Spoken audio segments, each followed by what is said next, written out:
The Wonderful Wizard of Oz by L. Frank Baum. Chapter 20. The Dainty China Country. While the woodman was making a ladder from wood which he found in the forest, Dorothy lay down and slept, for she was tired by the long walk. The lion also curled himself up to sleep, and Toto lay beside him. The Scarecrow watched the woodman while he worked, and said to him, "I cannot think why this wall is here, nor what it is made of." "Rest your brains and do not worry about the wall," replied the woodman. "When we have climbed over it, we shall know what is on the other side." After a time, the ladder was finished. It looked clumsy, but the Tin Woodman was sure it was strong and would answer their purpose. The Scarecrow waked Dorothy and the lion and Toto and told them that the ladder was ready. The Scarecrow climbed up the ladder first, but he was so awkward that Dorothy had to follow close behind and keep him from falling off. When he got his head over the top of the wall, the Scarecrow said, "Oh, my!"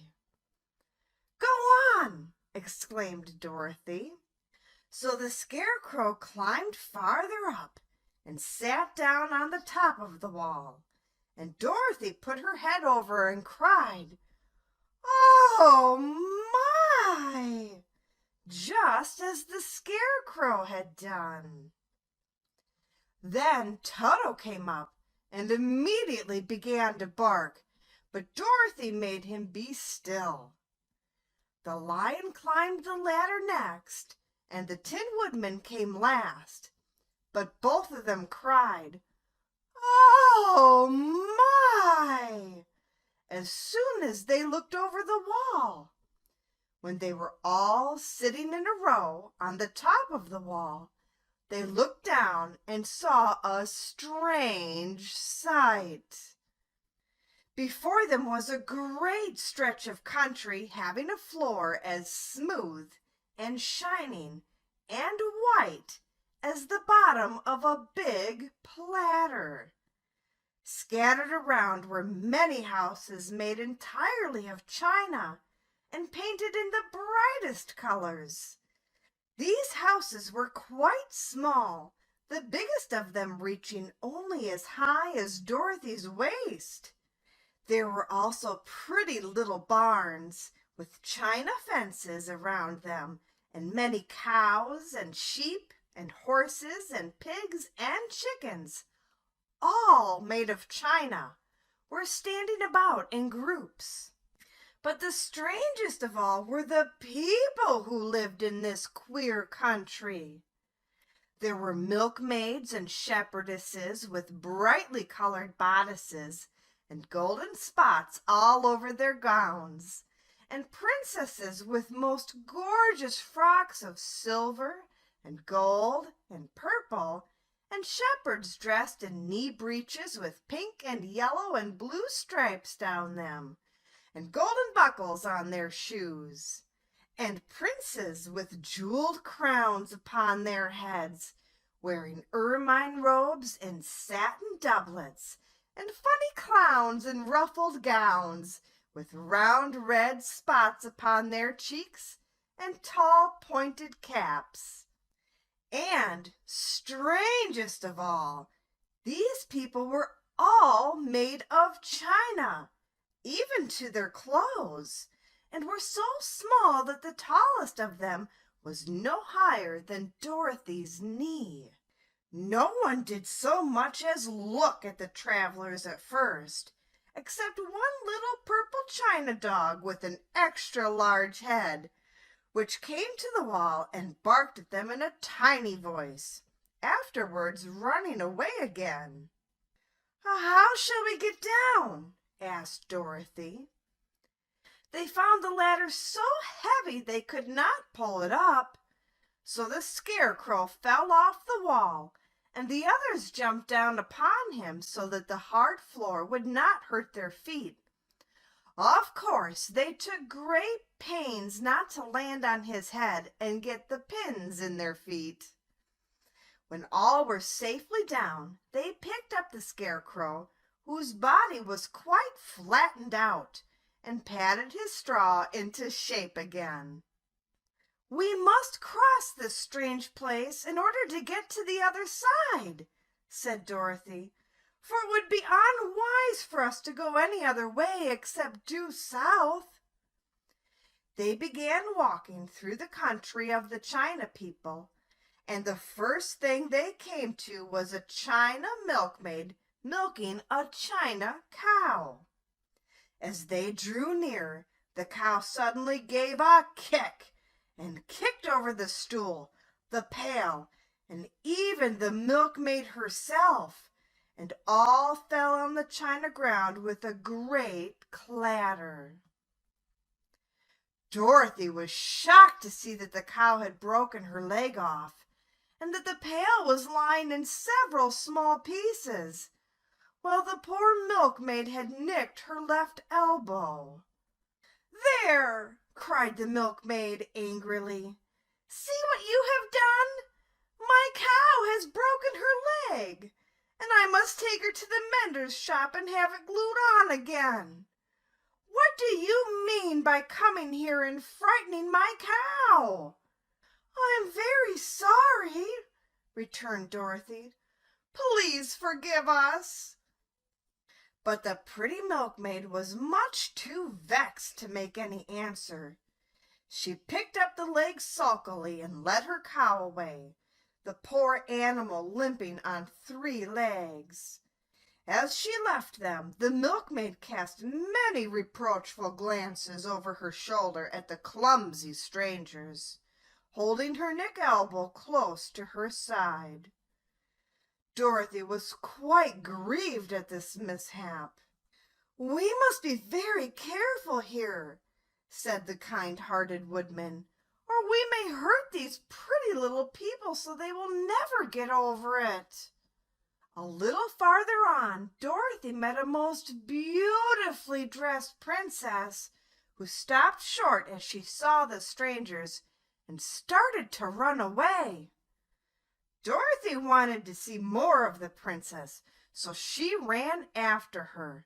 But the China girl cried out, "Oh, don't chase me! Don't chase me!"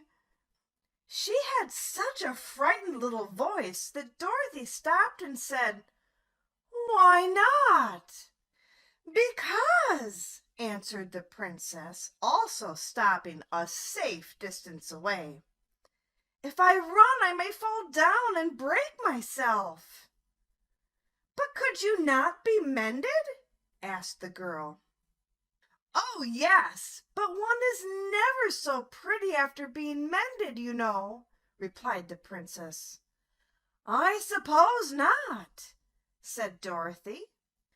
"Now, there is Mr. Joker, one of our clowns," continued the China lady, "who is always trying to stand upon his head.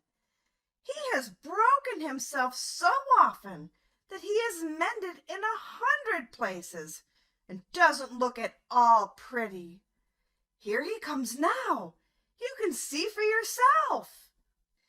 Indeed, a jolly little clown came walking toward them, and Dorothy could see that in spite of his pretty clothes of red and yellow and green, he was completely covered with cracks, running every which way and showing plainly that he had been mended in many places. The clown put his hands in his pockets, and after puffing out his cheeks and nodding his head at them saucily, he said, "My fair lady, why do you stare at poor old Mr. Joker? You're quite as stiff and prim as if you'd eaten up a poker." "Be quiet, sir," said the princess. "Can't you see these are strangers and should be treated with respect?" "Well, that's respect, I expect," declared the clown, and immediately stood upon his head. "Don't mind Mr. Joker," said the princess to Dorothy. "He is considerably cracked in his head, and that makes him foolish." "Oh, I don't mind him a bit," said Dorothy. "But you are so beautiful," she continued, "that I am sure I could love you dearly. Won't you let me carry you back to Kansas? And I can stand you on Aunt Em's mantle. I could carry you in my basket." "That would make me very unhappy," answered the China Princess.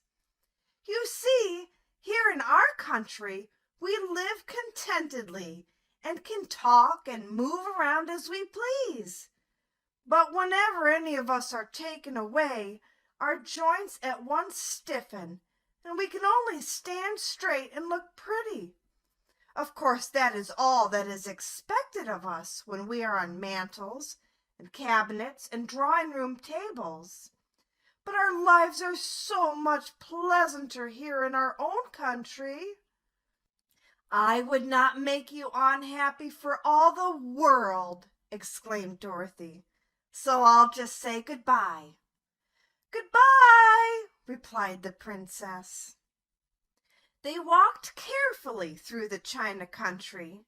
The little animals and all the people scampered out of their way, fearing the strangers would break them. And after an hour or so, the travelers reached the other side of the country and came to another China wall.